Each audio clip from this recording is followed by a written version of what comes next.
വാർത്തകൾ വിശദമായി. ജില്ലയിൽ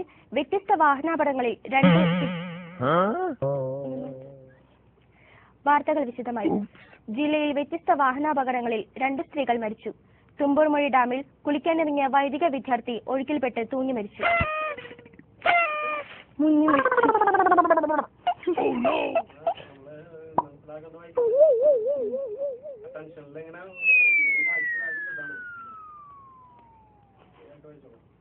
ജനവികാരം മനസ്സിലാക്കി കോർപ്പറേഷൻ സമരസമിതിയുമായി ചർച്ച ചെയ്ത് പ്രശ്നം പരിഹരിക്കണമെന്ന് ലാലൂർ മലിനീകരണ വിരുദ്ധ സമരസഹായ സമിതി വാർത്താ സമ്മേളനത്തിൽ ആവശ്യപ്പെട്ടു. ചാവക്കാട് എടക്കഴിയൂരിൽ വീടിന് തീപിടിച്ച രോഗിയായ